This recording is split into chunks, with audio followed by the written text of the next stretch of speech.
podcast is part of the Sports Social Podcast Network. Who exactly are the football gods? Join us every week to find out.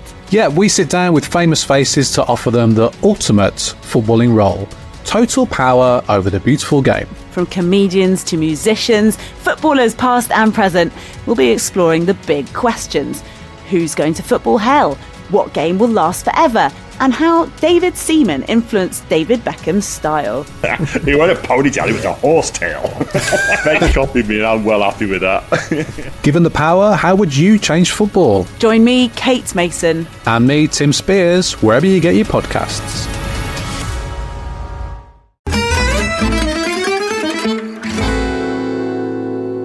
Well, there you have it, guys. Lazio are through to the Champions League knockout round, and Milan are almost certainly not going through to the Champions League knockouts. Another fascinating night of Champions League football where it came to Italian teams. Two very engaging games, I thought, for very different reasons. I'll start with Lazio, even though I think probably that's the one people are less excited about just because it was what came first. And I suppose it's a slightly easier game to get to the nub of. I didn't think that it was a very compelling spectacle in terms of entertainment, but it was this gradual build of tension, because Celtic obviously knew they had to win. A draw was going to send them out of Europe, not just out of the Champions League, but out of Europe. So they had to try to win the game. Lazio clearly had to win the game and hope that Atletico got a win over Feyenoord to send them through to the Champions League knockout rounds, or they could have gone to Atletico in the final round still needing a result. But certainly they needed to win the game to keep themselves moving towards qualification. And they did get it, and they got it through Ciro Immobile coming off the bench and scoring two very Ciro Immobile goals. It's been a repeating story for them in this group stage that they haven't always been good, Lazio. I think they have probably been, in terms of performances, the least impressive of the four Italian teams in Europe this season. But come at me if you disagree. I'm always interested to hear different takes on this. That they were the better team against Celtic, and that shouldn't be a surprise, especially playing at home. But they weren't overwhelming. They didn't look like a team that was smashing the door down. They looked like a team that had more of the ball, but not that many ideas of what to do with it, which has been again, repeating issue for them this season. I think ever since Milinkovic-Savic went, there's just been this lack of clarity about where this team's offensive identity comes from. And in the end, the difference here was Ciro Immobile comes off the bench and scores, I don't know how else to describe them, very Ciro Immobile goals, poachers goals. That instinct, that ability to find the space and to finish with a touch inside the box is what has defined him for the best part of his career. It's what he's brilliant at. And I don't mean to say that in a disparaging way. I'm trying to say that in a positive way. And I feel like it's coming out negative, but he's an incredible penalty box striker who scores those goals, and especially against teams like Celtic, who I would say perhaps are not technically at the highest level and are going to leave him opportunities to do so. So Immobile, the difference maker, and a brilliant moment for him, because he's had this rough start to the season where he has not been supplanted by Tati Castellanos in the pecking order, but certainly has lost his grip on a guaranteed starting position. That is its own story. We've talked about it a bit on the podcast this season. Clearly, Lotito signed Castellanos in the summer, and then when Lazio started the season poorly and Immobile wasn't scoring at the rate he has in past years, Lotito, the owner, looks around and says, well, hang on, what about that striker I paid all that money for? Why aren't you using him? And so Castellanos has been getting those chances, has at times played better than Immobile, but you see the ruthlessness and the effectiveness that marks Immobile out, making the difference in this game and sending Lazio through to the knockout rounds. But really, all through this group stage, I would say, it hasn't always been Immobile, but it has been a story of Lazio just scoring the goal they absolutely need in the moment that they need it. Because in the first game of the group at home to Atletico, it's Ivan Provedel, the goalkeeper, scoring in the 94th minute to get them the draw with Atletico. And I have to say, actually, I think that was maybe their most impressive performance of the group. So it would have been a shame for them not to get some sort of result out of that game. I thought they played well in that game against Atletico. So a draw felt right at the time, but they did leave it until the last second, and it was the goalkeeper who scored it. Then it was away to Celtic. Pedro scores in the 94th minute again. And that was absolutely a game they could have lost in Glasgow. They were not dominant in that game at all. They then got beaten badly away to Feyenoord. Just about deserved the 1-0 win they got at home. And that was the only game against Feyenoord at home where they didn't leave it till the end, because again here the goals came 80th minute onwards. So I really don't know how to frame this Lazio group stage performance. They've got through with a game to spare, which is impressive. It was certainly a less daunting group than, for instance, the one that Milan got. When you looked at the draw, you thought that's a group they can get through, but I think that it was not a guarantee. They did still have to get past the Feyenoord team, who showed what they were capable of in the game played in the Netherlands. So it's sort of slightly impressive, but done in a way that wasn't particularly impressive. I don't know how to frame it. Clearly it's a success, and that's all that matters. I worry that Lazio are going to be really out of their depth against some of the better teams in this competition, and a bad draw in the round of 16 could end in an ugly defeat, I think. But perhaps they'll prove me wrong. And the thing I always say about the Champions League is there's a long way from December, when the group stage actually ends, in this case actually November, to February, and a lot can change. Players move, teams find form. Perhaps Lazio will be in a very different place when we get to that stage of the competition. Perhaps they will surprise us. But when I look at this team, I don't see a team that I think has the means to go far into the competition. So my expectations for them are still modest. But look, great result getting through the group. Certainly something that Maurizio Sarri needed after some disappointing results in the league. They're obviously in the bottom half of the table. So to have this success in Europe, and he talked about the galvanizing effect it has on the team, clearly that's a huge result, and well done to them. Milan is like the opposite story, because I feel like I've been saying since the very first group game against Newcastle, if this team took its chances, they should have won that game. If they took their chance against Dortmund, I felt they should have won that game. I know that Dortmund had chances in that game as well, the one played in Dortmund. But the first two games of the group, they got 2 draws and no goals. And I felt like they really could have had a very different story with a bit more ruthlessness up front. Then they get walloped by PSG. Then they come back and beat PSG. And finally, they managed to get something out of a game. And now this game at home to Dortmund, it feels almost churlish to talk about it as, oh, well, Milan should have done more in this game in front of goal, because I don't mean to take away from Dortmund, who played some really compelling football at times. And Bino Gittins obviously is another thrilling young teenage English talent, and how do they keep finding them in Dortmund? And he took his goal really well. Adeyemi as well, I thought, had a really nice game. Mats Hummels was brilliant in defence. But at the same time, this was a wide open game. I mean, both teams absolutely just crazy with the lack of control I felt in the middle of the pitch, the gaps between the lines, the spaces that both of them had to break into and counter on each other. But when you look at the expected goals from this game, it shows that Milan had an advantage. And I felt that watching the game, that if they took their chances, this was a game that was there for them to win. Obviously, the most clear-cut one is Giroud having the penalty at 0-0. If he scores that, you have a different game right off the bat.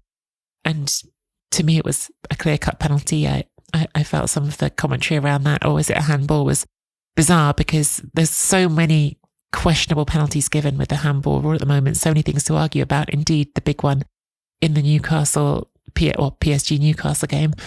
But to me, if you have your arm extended away from your body, which it was, and there's a shot towards goal and you're blocking it, that's not ambiguous. That's a penalty under the rules as they are now, without question. So clear penalty, and Giroud misses that opportunity to give his team the advantage. Then at the other end, Calabria gives away a penalty that's just totally needless. He's shepherding the opponent. It was Bino Gittins again, wasn't it? Towards the touchline, and there's no immediate danger in that position. So there's no reason for a player as experienced as him to make that challenge, to go into the back of the player. There's just no reason for him to do it. So really sloppy mistake from Calabria, someone who you don't expect to make that mistake. And suddenly you're 1-0 down, from which point, again, I thought Milan became the better team in the rest of the first half. I thought they had the better chances. They finally got level with Chukwueze's goal, and a brilliant moment for him to finally break that duck he's had since coming in the summer. And it felt like the game was once again under Milan's control. The start of second half, they were definitely playing with the greater energy, showing the greater threat going forwards. And to me, the game pivots on the chance where Ruben Loftus-Cheek gets by Hummels. Hummels finally judges one of his challenges wrong. Loftus-Cheek gets around him. And I think Loftus-Cheek, frankly, just doesn't keep his composure at the moment when he should. I think he takes a really heavy touch when it's 3-on-1 and when Milan should score. Milan should score from that situation, having got behind Hummels with the whole number situation favouring them. It's a really big missed opportunity. And if they take that chance again, the same as Giroud, if he scores his penalty, you have a different game of football. But they didn't. And then the story goes as it goes. Manu Gittins takes a chance for Dortmund. The third goal is obviously a spill from Maignan on that shot from Adeyemi that you think he should do better on. And this is what defines games, and that's what defines groups. If you can't put the ball in the net, you're going to suffer. If your opponent can put the ball in the net, they're going to beat you in that case. And it's so mundane to break it down to that. But I do think that is the story of Milan's group and to some extent their season. They lack ruthlessness at the front end. Of course, here they're missing Rafael Leao. When you're missing Rafael Leao, you're missing your greatest attacking talent, your greatest attacking threat. That was always going to be a factor. And if he's here, then very possibly it's a different outcome again. It's not just that when you're missing Leao, you miss him. I think having Leao on the pitch unlocks Theo Hernandez in a way that's different as well. So clearly that's a big loss. They've also had atrocious luck in terms of defensive injuries, now down 5 out of 6 centre-backs in the squad. So Thiaw goes off in the second half of this game injured, joining Kalulu, Kjaer, Pellegrini and Caldara. That's 5 centre-backs you're out. Didn't even have an alternative centre-back to bring on when Thiaw went out. That's unfortunate. People are also going to ask the question of, well, is this to do with the way the team's being trained? Is this to do with Pioli's athletic trainer, Osti? Is there some blame here because there's been so many of these muscle injuries? Are the team not preparing themselves in the right way? Or is it just bad luck? And that's such a difficult topic to speculate on as someone who is not in that training room every day and watching what they're doing. The methods that are used is something that we're not privy to. That's something that only the players and the coaches are privy to. So I'm reluctant to get into that, but the question will be asked and is being asked by fans. I think there's this sentiment growing against Pioli at the moment. It's been growing all season, a sense perhaps that the team is stalled under him and are no longer progressing. And in a greater sense, I maybe even agree with that things aren't progressing as they were before. That has the Pioli project still got room to grow and develop? I'm not so convinced of that. And I think some people would agree with my next step in that thought, which is, but I don't see a benefit in replacing him right now. I don't think replacing him right now is going to change dramatically the trajectory of this team for this season. And perhaps you need to be making longer term plans. Clearly, this group is not yet over. They can still get through. They require a win against Newcastle at St James's Park, Milan. And they also need Dortmund, who've already qualified, to beat PSG, not just to draw with them, but to beat them in the final round. And actually, that would have been different if Newcastle had won. So that late PSG equaliser against Newcastle was bad news for Milan, because if Newcastle had won, then it was a slightly better picture for them where they could win against Newcastle and even have Dortmund and PSG draw. That would have been good enough for them. So the situation's pretty bleak. I think it's asking a lot of a Dortmund team that's already qualified to beat PSG, and then you also have to win at St James's Park. Of course, you've got to try for it.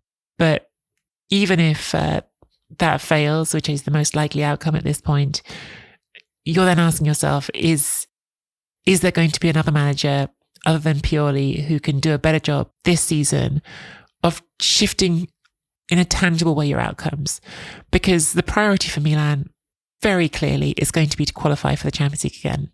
They've talked about that even before kickoff. You had representatives of the club talking about that. The most important thing for the long-term financial health of the club is just to keep qualifying for the Champions League. So they're third right now. He's already on course for the top 4. And I think unless that picture changes, I don't see there's an upside to swapping manager mid-season. I don't think another manager can come in with this group and turn them into title contenders. I just don't see it. Personally, I think Inter are simply ahead of them as a project and in terms of playing personnel. And Juventus, as we talked about in the show this week, are doing an excellent job of grinding out those results and staying close to them. I can't see Milan muscling back into that conversation personally, so I don't see the upside in a short-term change. Do I think that Pioli is under review for the rest of the season from here on out? Absolutely. I think that unless there's clear signs of positive momentum from here to the end of the season, and I don't know exactly what that looks like, whether it's getting closer to Inter, whether it's just finding some sort of form and dynamism that's missing at the moment and playing a better football than we've seen this season. I think without those things, there's a very real chance that you see a change of manager in the summer. But I simply don't see the upside in the short term of making the change that I know some fans are going to be wanting in this moment of frustration. And it will be a moment of frustration and justified frustration, because I think this group, as daunting as it looked on paper, clearly the group of death, I think it was there for Milan. And I think if they had been more ruthless, they could have got through it, and they haven't been. But as I say, it's not over yet. Perhaps there is one more twist in his tail. Dortmund are, as we've seen, a team capable of scoring goals and winning games, and perhaps they will see their own opportunity to knock PSG out of the competition and want to take that, even though their own qualification is secured. And if they did, then there is that opportunity still to go away and win at St James's Park. So we'll see, but a disappointing night for Milan, a brilliant night for Lazio, and a fascinating night in Europe overall. And Mina will be here tomorrow to have a chat with you guys about the Wednesday night games. All right, guys, speak to you later.